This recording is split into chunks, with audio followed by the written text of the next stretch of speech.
The annual migration of the monarch butterfly leaves anyone who sees it all aflutter. But how much longer this rite of spring will continue, no one knows. It's a question our Seth Toone decided to look into. It's a magnificent migration that's still a mystery of science. Clouds of orange wash over the forest canopy as hundreds of millions of monarch butterflies from as far away as Maine, North Dakota, even Canada, fill the skies here in Mexico.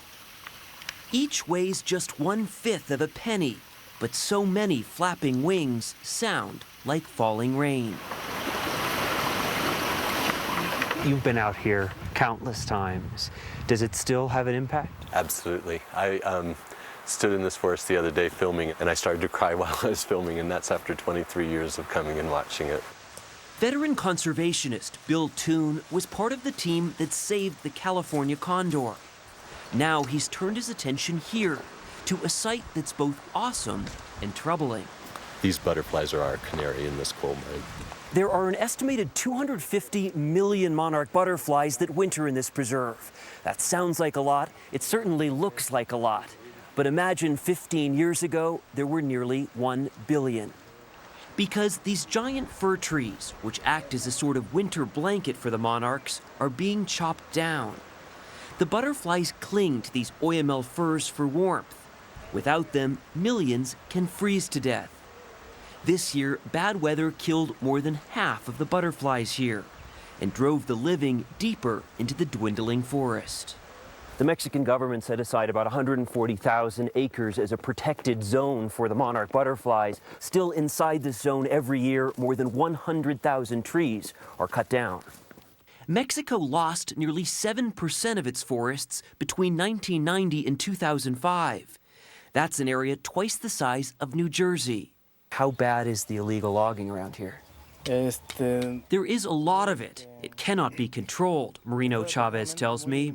Still, he joins other ordinary citizens patrolling the woods to report illegal loggers.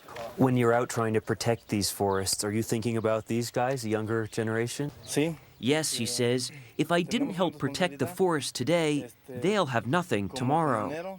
But even today, deforestation threatens more than the butterflies.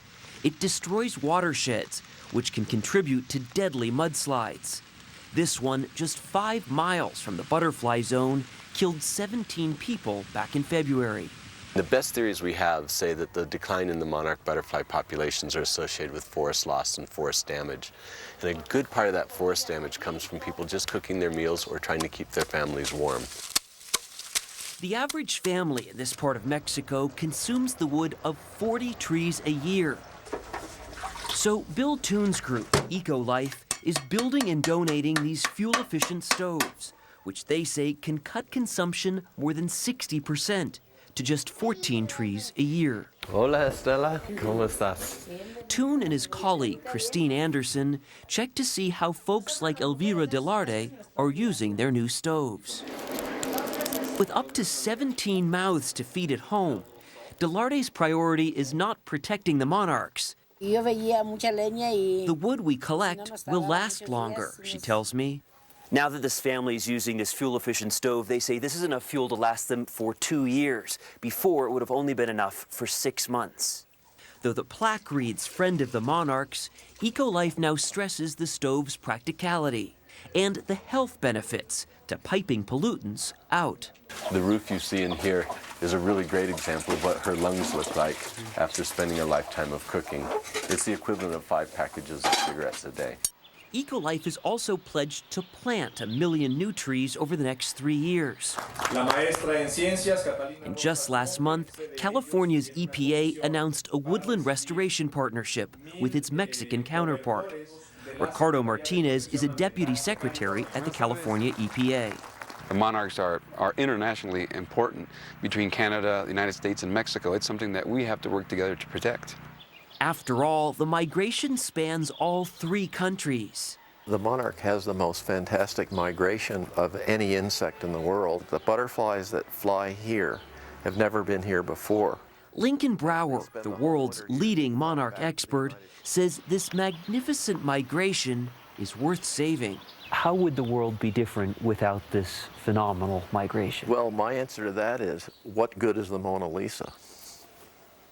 What good is Mozart's music? We could live without it, but we would be diminished as a culture and as a people. There's nothing like it. It's unique.